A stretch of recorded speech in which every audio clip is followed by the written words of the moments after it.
Welcome back to the podcast, Tim Wise. I always get so excited when you say, yes, you're able to join me. Lots to talk about with you here at the end of the year. How are you? I'm doing pretty well. How about you?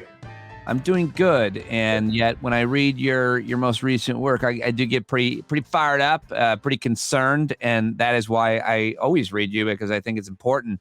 And I want to talk about your most recent piece, which talks about the school shooting in Michigan. And, apparently you came to prominence in like 2001 when you wrote a piece about a school shooting. You have been writing about this issue the way that you see it for a long time, unfortunately. Tell me about that original piece, what it was in reaction to, and why it struck such a chord, Tim. Well, of course, I've been doing the work for 30 years, but really for like the first 11, this is, pre-social media.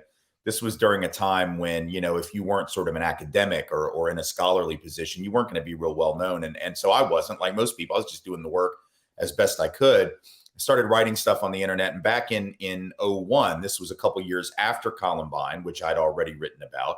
It was a year more than that since Kip Kinkle in Springfield, Oregon had shot up Thurston High School there and killed his parents.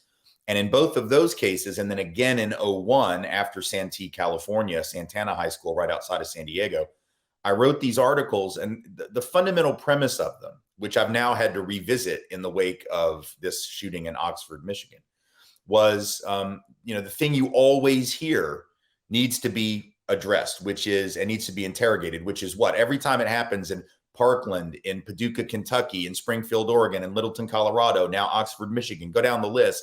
It's always these nice, safe places that no one thought this would happen here.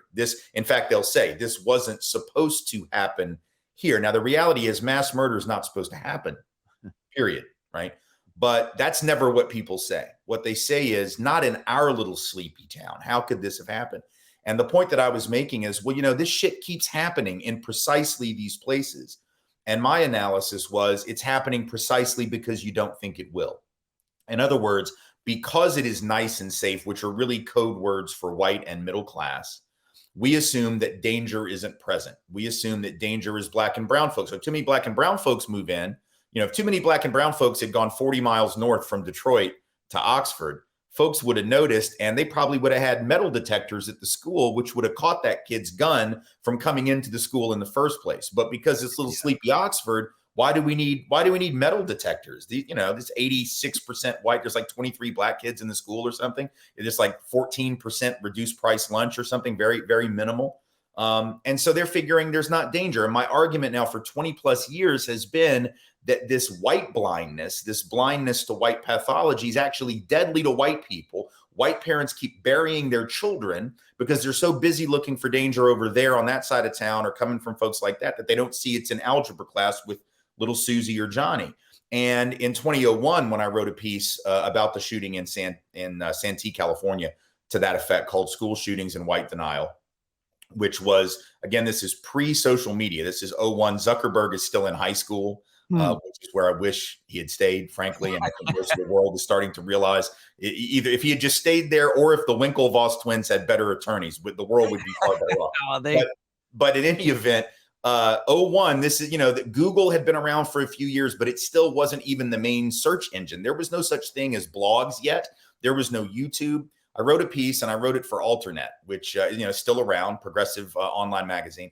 And it was one of the first viral, if not the first viral political essay pretty much ever. It got written up in Yahoo Internet Life magazine, which at the time was one of the, if not probably the biggest internet related magazine. It was this phenomenon. It got written up in the Washington Post and the LA Times. It was syndicated around the country. It was, and it wasn't like a brilliant, I'm not bragging. It was really a shitty article. Like the way I turned it out in 30 minutes in a hotel room in Minnesota, in Northfield, Minnesota. I'd had a speech the night of that shooting, March 6th or March 5th of 2001 in Northfield at St. Olaf College. And I come home, come back to the hotel, and I'm watching like Larry King, and Larry King's interviewing the mayor of Santee, California. And he says, we're a nice town, a safe town. We don't have a lot of people of different, and this is his word, ethnicities, right? Which is a whole nother issue. But in other words, why was that even relevant? What he's saying is, we're white people. This isn't supposed to happen. So I was pissed, and I wrote this rant in like 30 minutes saying, The reason this happened is precisely because it's a nice, safe place where nothing ever happens and you're not afraid of the people you ought to be afraid of. And then I linked it to some other pathologies that were also disproportionately white, including young youth drug addiction, drinking and driving, heavy drinking, all these things that actually white folks lead the pack in, but we're still looking for pathology over there. And it blew up, and there were 50,000, I think it was 50,000 views on that website in the first week and a half. I got 8,000 emails, which in those days, that was insane. To get 50,000 views on a website was insane. And then to have 8,000 emails over the course of several months. And I responded to probably half of them because, that's just what I do for a living. I get to sit and respond to people who are either angry or happy with what I've said. And it was this, all of a sudden, and I got real self-conscious thinking, oh man, I hope that the parents in these places don't feel that I don't mean to condemn their communities, because I also talked about Littleton and Columbine in that piece. And later, several years later, I met somebody who was one of the chief of security people in Littleton, Colorado. And he said, no, I think parents and families need to be hearing this. I think they need to see this. And yet here we are 23 years later, and this thing happens in Oxford. And it's not just the parents. Yeah, the parents have to take a lot of responsibility for what this kid did. And they clearly put that gun in his hand and they didn't take seriously the warning signs. But think about what the school did.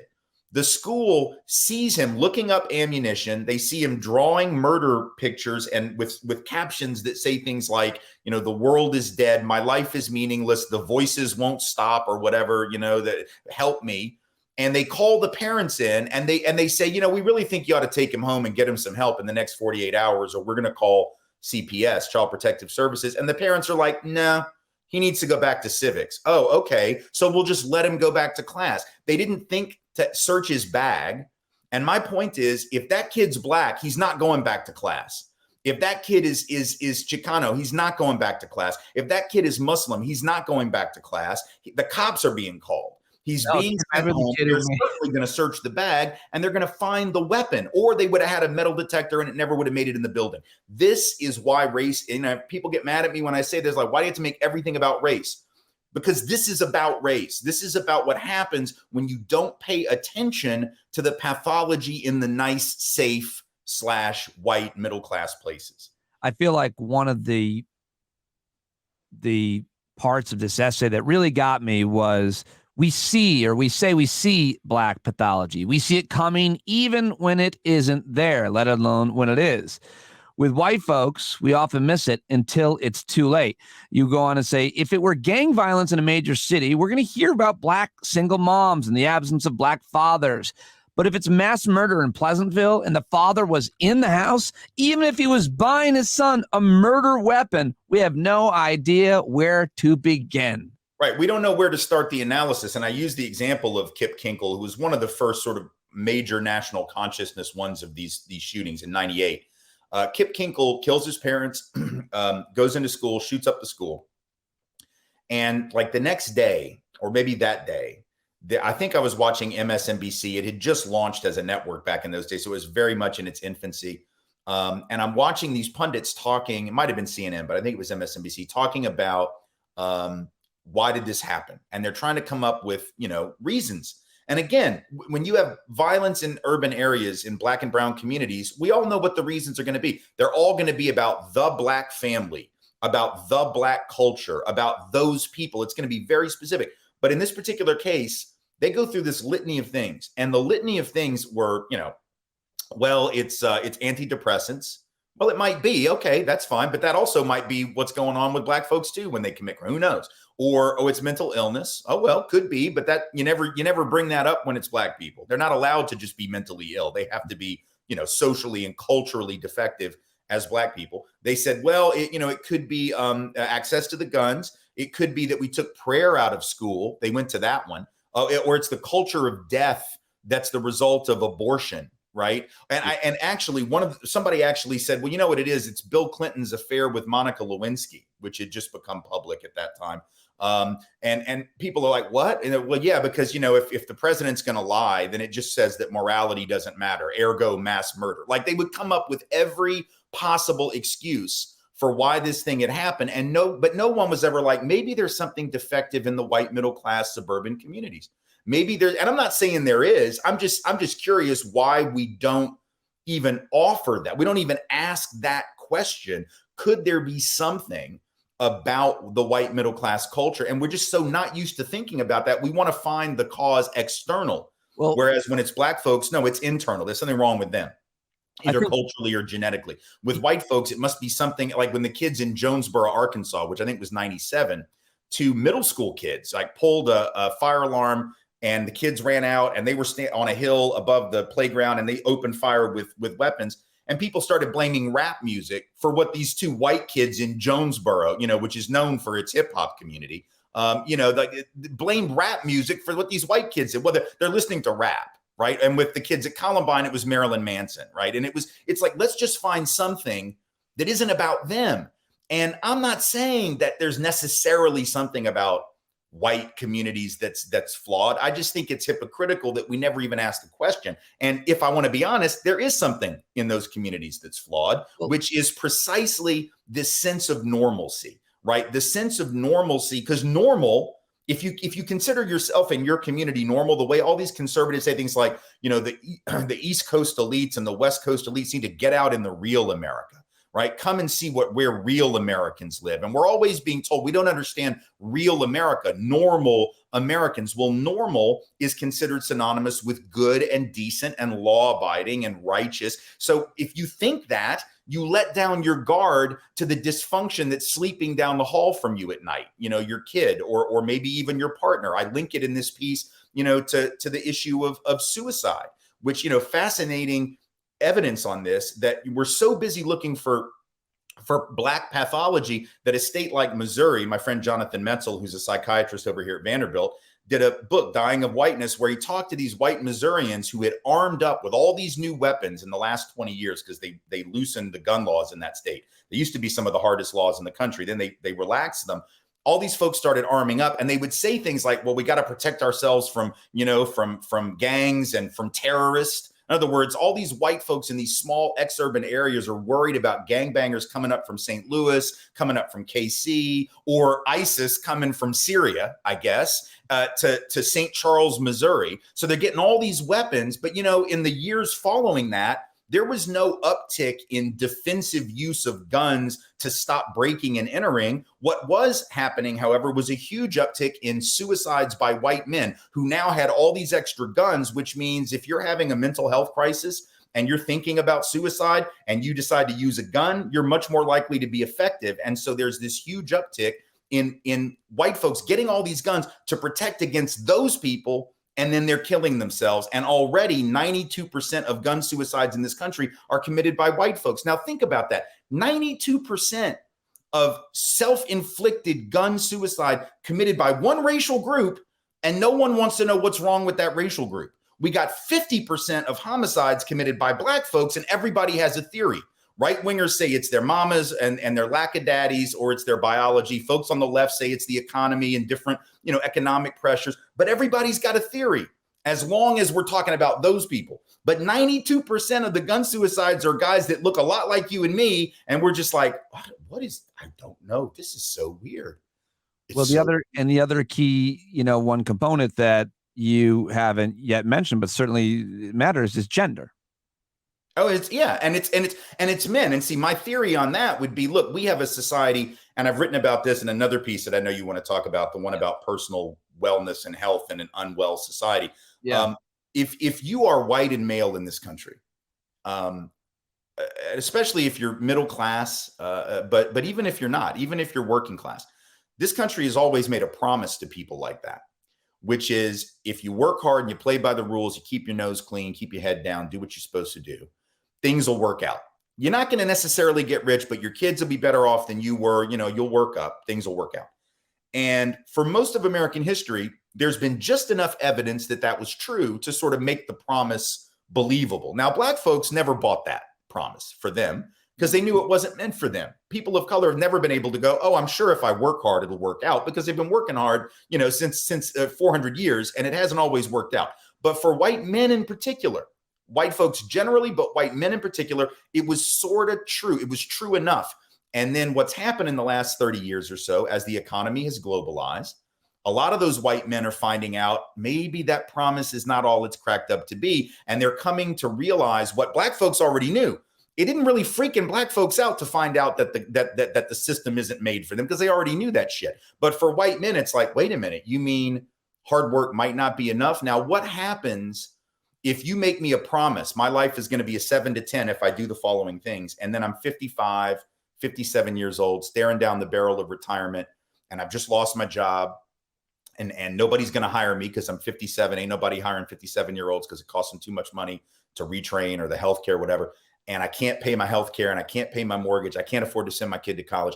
Where do I put the gap between my aspiration, what you promised me would be there, and what's actually there? Where do I put the pain? And the answer is I put it into my mouth, the barrel of a gun, or I take an opiate to numb the pain, which is why these deaths of despair, 500,000 excess deaths from 1999 to 2013, disproportionately among white, non-college educated, working class, middle-aged people, and disproportionately men, because they're not the ones that are in the most pain. They're not the ones that are objectively worse off, but they are the ones that were least prepared to come to terms with the truth.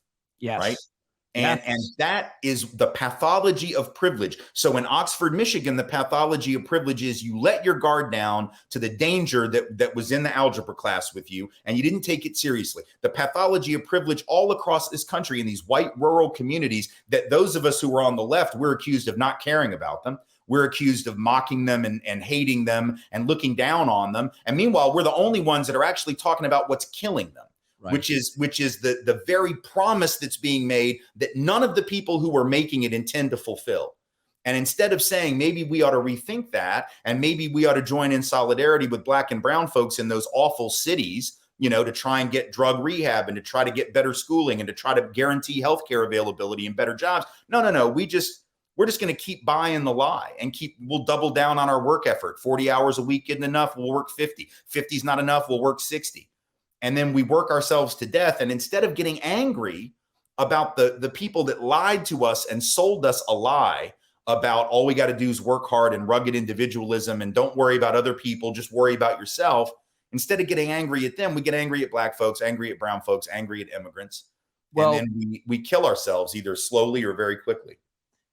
There's one major part in between that I just want to point out, which you've also written a great deal and talked a great deal about, is why do we get, or what is the narrative that we blame for our lot in life? Why do we get angry and do the things that you're talking about that we do to ourselves or to others, or more importantly, think the things and lay the blame where we lay it? You were made this promise that you would be able to fulfill your dreams as a white man in society if you worked hard. It certainly has worked out for me many times over. As a matter of fact, that has come true. I think it paints my worldview to be much more optimistic than a lot of others necessarily see things. But you are then given a narrative. You're told a story that the reason why you didn't succeed or exceed what your parents did even is because of these people or that thing or this situation, system, or way of thought, liberals or Democrats, blacks or immigrants. You are told that, which is where the hatred comes from. And I just wanted to throw that in there, see if you want to add anything about where those narratives come from, that you end up blaming the wrong people and the wrong causes for your lot in life. I mean, it is literally, as I've said before on your show, it is the oldest play in the American political playbook. It literally goes back to the colonial era, where you have rich landowners in places like Virginia, but not just there, who realize that they are outnumbered by poor people, whether that's poor African folk, or whether that's poor indentured European indentured servants, or enslaved African folk. They know they're outnumbered. And what you got to do is you got to figure out a way to turn some of those people against the others so they don't join up to take your stuff.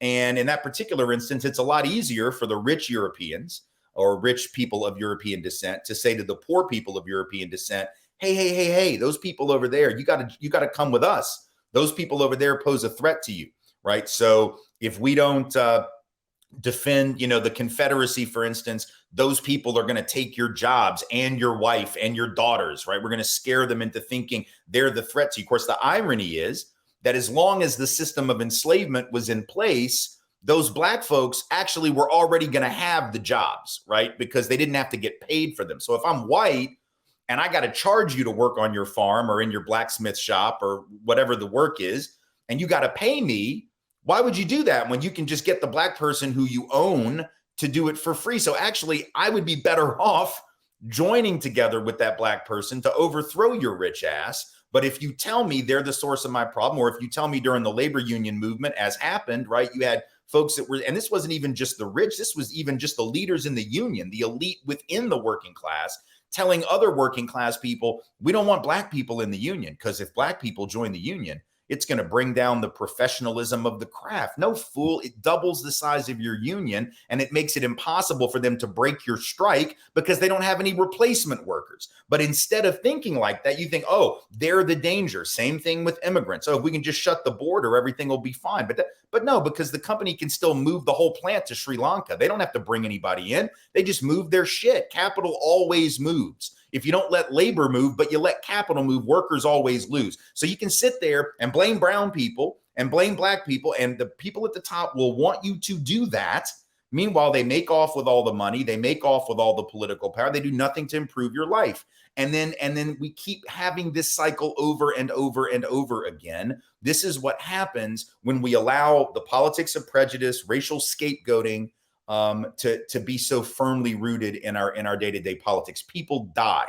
It isn't an academic point anymore, if it ever was. People literally die, and the people who die are not just the ones against whom the prejudice is deployed. The irony is people who die also who have relative benefits from that. Even when you have privilege, the privilege comes at a price. And the question is it worth it anymore?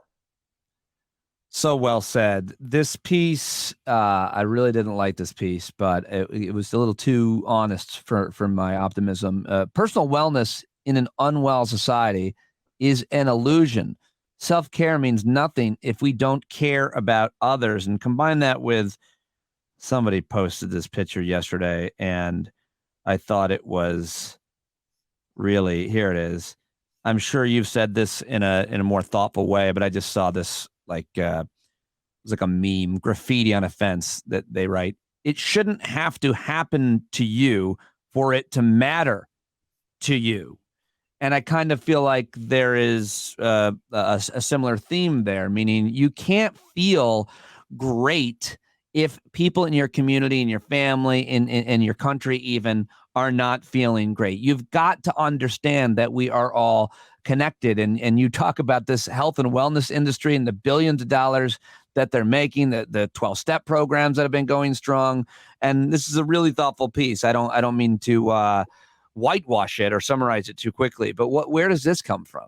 Well, I wrote it because it does seem that the worse that things get, the assaults on democracy that we see from the insurrection on down, the worse that we get, the bigger that these self-improvement gurus get. It's like, well, crisis just keeps getting worse. At some point, you just need to withdraw and take care of yourself. And I write on Medium, and a lot of the folks on Medium, and I enjoy writing there. It's a very good platform for me, and I think for a lot of other people. But there's a lot of folks on there that are just these self-help, self-improvement, health and wellness gurus that basically are like, go sit on a mountain in the lotus position and do this amazing breath work technique, and you'll be fine. And this is just evil bullshit. Like, it's not just bullshit, it's evil bullshit, because it's the kind of ascetic, escapism that certain people do when they don't want to confront the realities of the world. Look, life is tragic, and you can either confront the tragedy and try to make something of the time that you're on this earth and justify the oxygen that you thieved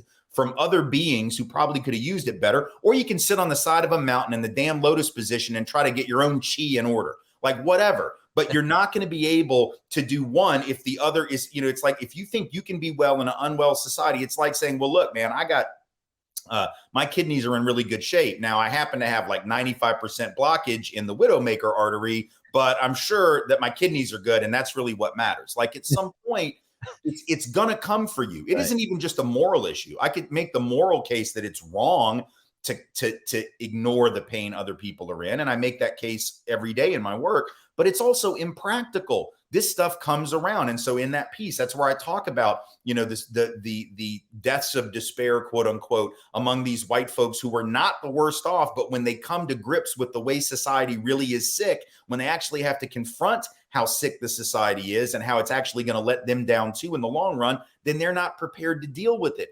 And I use the metaphor of the Titanic at the end, that the people on the bottom always knew the water was rising. They're screaming. The people at the top are listening to orchestra and, eating lobster. The people in the middle, they got some kind of chicken dish or whatever, like they're not on the promenade deck, but they're all right. And they're all ignoring the people at the bottom. And the folks on the bottom are like, okay, wait about an hour. I'm just coming for you. Like the water's going to be cold, y'all. We're going to die first. Some of y'all might make it. Kathy Bates, she's going to make it.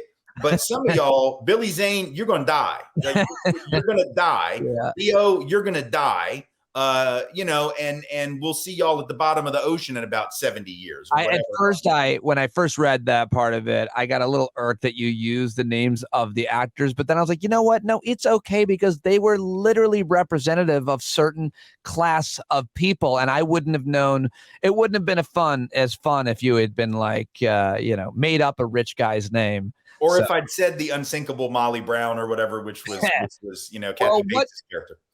Does anything illustrate what you're saying in this piece, though, more than COVID itself? Because you can actually live in a gilded castle and wear a mask and get all the vaccines and get them first, and you probably will be okay for the most part. But it's never going away if you don't vaccinate all of the people. I forget what the saying is for the WHO, but we only get out of this together. We have to vaccinate all of the people, including the people that we fucking hate from other countries. And no matter what class they are, the rich people, the poor people, we have to vaccinate all of them because eventually it's going to get everybody. It's not going away. The variants are going to keep going. Eventually, it's going to get us all. And by the way, they're saying there's some proof that this latest variant may have evolved in someone who was sick for a very long time because they might have been immune deficient. Maybe they weren't able to get care living in a poor country.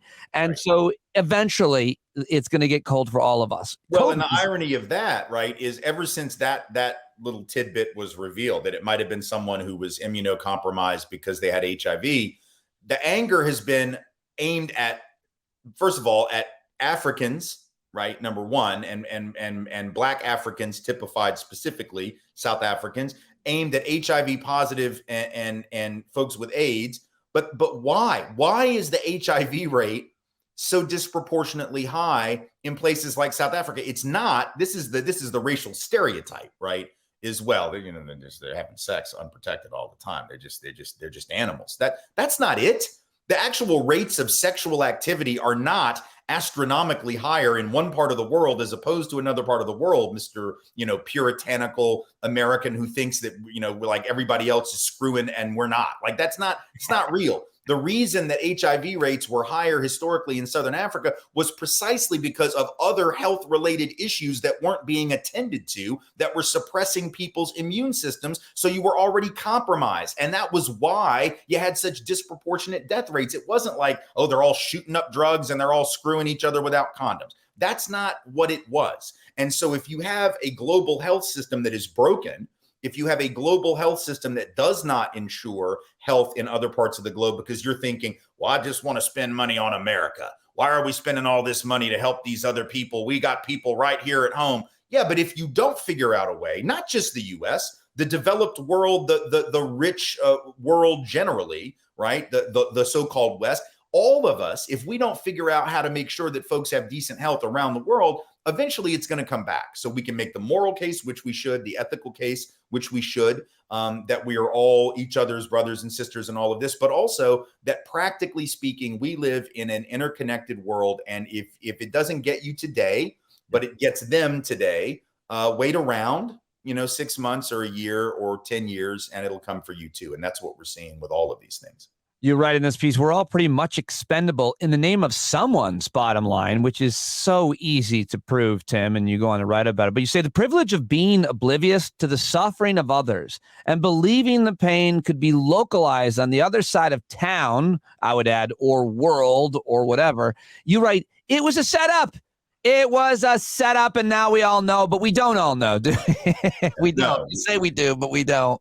We don't. And coming to terms with that setup, I think I've mentioned before, probably with you, but if not, I'll do it again. And even if so, I'm going to do it again. Back in the 60s, there was a theory that sociologists came up with to try to explain why the riots that took place, the uprisings, the rebellions, whatever term you prefer, that took place in 67 and 65 happened then as opposed to 57 and 55, right? Because you could make the argument, well, things were worse in 57 and 55. It's before the Civil Rights Act, before the Great Society programs began. So why did it happen when things were getting better, right? As opposed to when things were objectively worse? And the answer was this theory called rising expectations theory, right? The idea was it's not when things are necessarily at their worst that folks explode. It's when you make them a promise and you don't follow through. Right? When you make them a promise and you say, it's going to get up here and then it's only here, you see, you got them all excited. You got people excited that some shit was going to happen and then it didn't happen. And the same stuff was going on, the same police brutality, the same lack of jobs and good housing.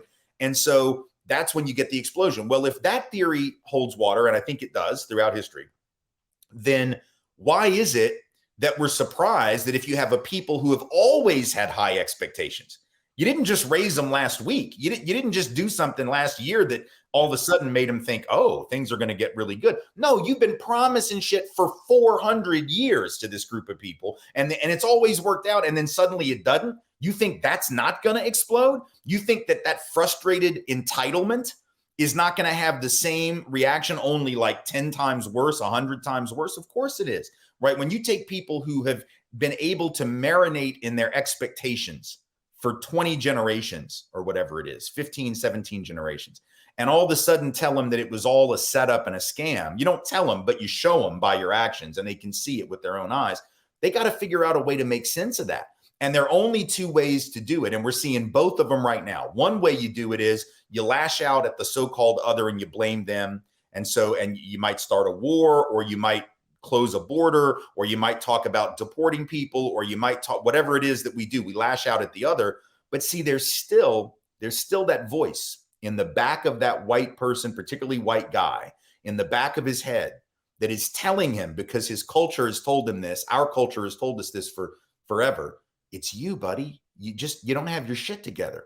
Get it together.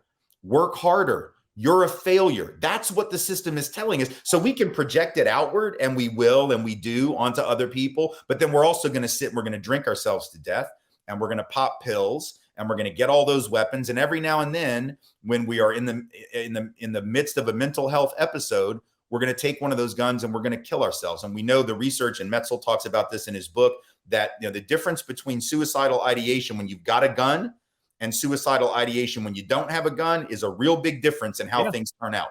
Because the average amount of time between the time a person decides to kill themselves, if they have a gun to do it, and the time that they actually do it is measured in minutes, because it's a very quick, impulsive decision.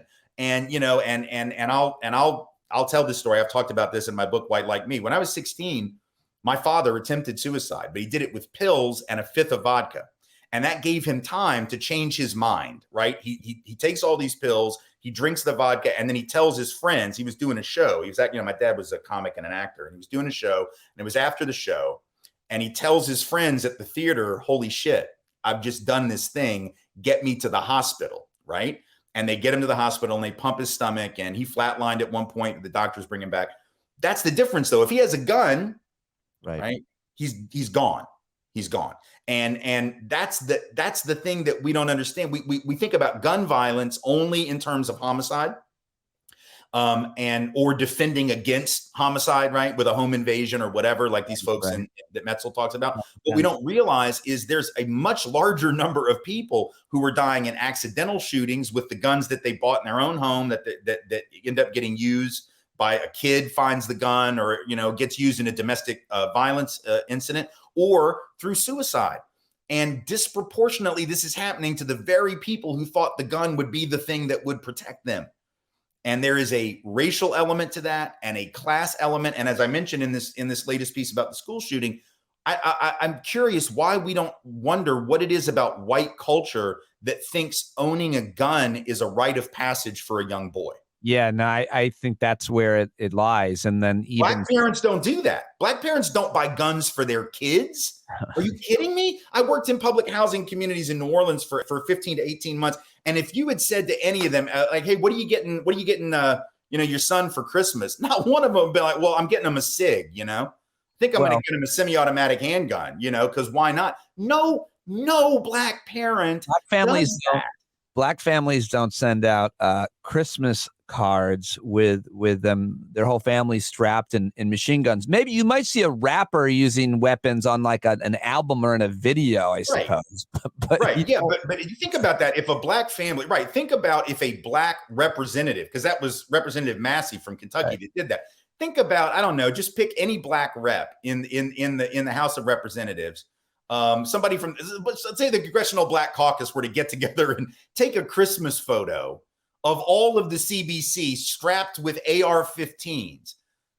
First of all, they would never do it because they don't take those weapons lightly, like, oh, isn't this cute? But more importantly, the reaction would be, holy shit, they're launching an insurrection within the halls of Congress. But Representative Massey does it, and he's like, oh, isn't this cute? These are like Boy Scouts or some shit. Well, they had that in Virginia. They had that black woman, what's her name, that ran as she won. Republican Lieutenant General Winsome, whatever her name is. She was walking around with a gun and an ad, but she guessed she was. But the white folks there like her because she's going to shoot Antifa. Oh, right. Right. Oh, I gotta ask you about. You were tweeting about this yesterday. I mean, you're kind of making fun of them, and I'm always happy to make fun of them myself because they got. I forget what your tweet was, but a bunch of these guys, white supremacists called Patriot Front, an important group to pay attention to, led by an absolute idiot who somehow has enough charisma to lead hundreds of rubes onto like moving vans, box trucks. They show up in Washington like a flash mob. They march with their dumb uniforms. They're white supremacists. They're chanting. They're followed by police the whole time. DC people are jeering them. And then when it's time to go, there's not enough trucks to somebody didn't show up to bring them home. The point, you're kind of belittling them on Twitter, and I agree. And I think we should take every opportunity to, but this is, these guys are growing these groups and they're outspoken. How concerned are you about their growth? Oh, I'm very concerned about the movement as a whole. But these jokers, I think that people like Thomas Rousseau, this bozo. Yeah, that's his name. Rousseau. I think he thinks he's a philosopher because he has that name. He's literally an Eagle Scout who lives, I think, in his parents' basement, and orders Hot Pockets from the kitchen or whatever. And he's got a sweet red beard now, though. Oh yeah, it's very, very nice. And he's more articulate than all of his followers. But his followers, look, they're a joke. They proved it as they're trying to get in the box trucks, and they're just they're not there. First of all, they didn't have enough trucks, like you said, so that's a fail for the master race. You got to order enough trucks when you're the master race. That's just like that's master race 101 shit. Like that's real. Like one thing we know is Hitler made the trains run on time, and he would have had enough trucks. So that's number one. Number two, they just got pummeled, so they're not used to real street fights. They're used to like those kickboxing video games that they sit and play all day or whatever. And like, was there violence? What? There was violence. Oh, a couple of guys. Yeah, a couple of folks rolled up and like hit him in the face. Yeah, there were a couple of like locals that I don't think they were like official Antifa or whatever. They were just like people that were counter protesters, and they followed him and they were filming it. And one guy just went and wailed on this guy. Like these guys, they can't fight. They can't order enough trucks. They themselves are a joke. But let's be real clear. Just because people are a joke doesn't mean they can't do a hell of a lot of damage. Individuals, we know, Tim McVeigh and others, can do a lot of damage even when they aren't part of a group that's larger. And so on the one hand, we ought to be really obviously heartened by the verdict in Charlottesville that theoretically could bankrupt some of these white nationalists, Richard Spencer, Matt Heimbach, traditional big deal.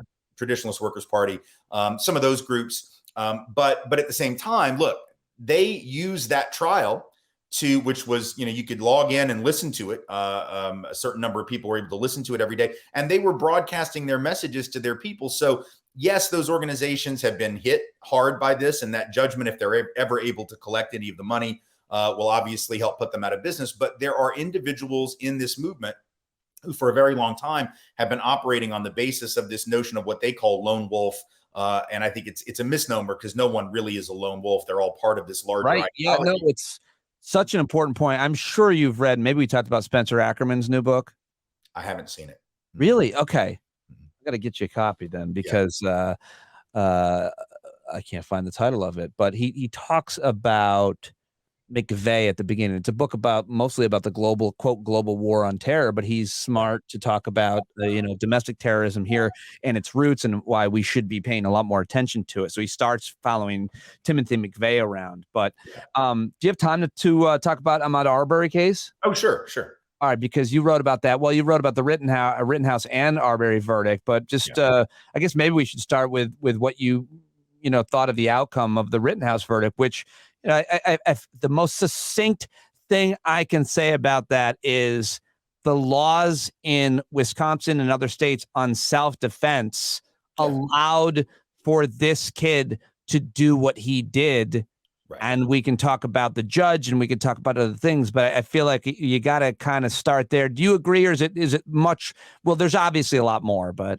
Well, no, I think you're absolutely right. Look, the reality is self-defense law in this country, which is not the same in every state, but in most states is broad enough to allow instances like this to end up the way that it did. Now, there's also a way to interpret that law that would say, well, that still was the wrong application of the law. But my point is, it's vague enough, it's open enough, it's flexible enough that you can easily make the case that the jury did what the law allowed them to do and what the law actually said they should have, which means that doesn't mean that what happened is okay.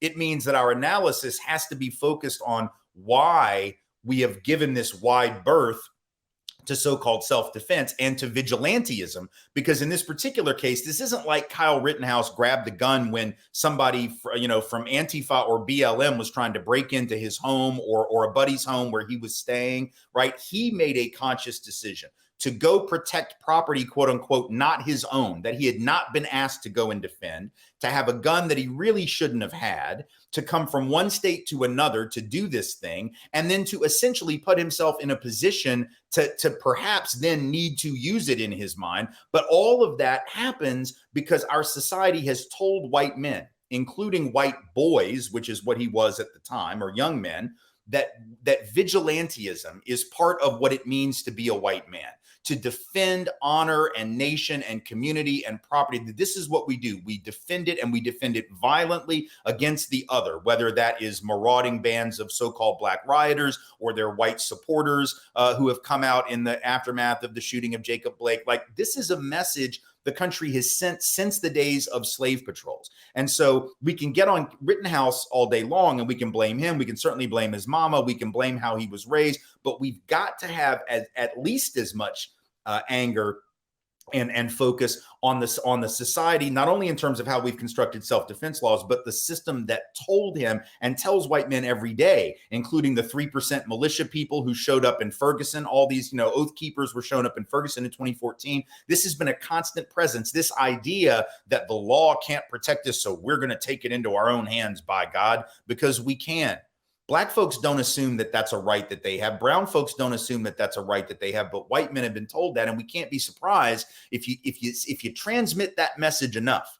You can't be surprised when a 17-year-old kid decides that he's going to go out and be a hero, and so that's the source of that. Ahmed Arby, the verdict there, 11 white people, 1 black person apparently, and a lot of black activists.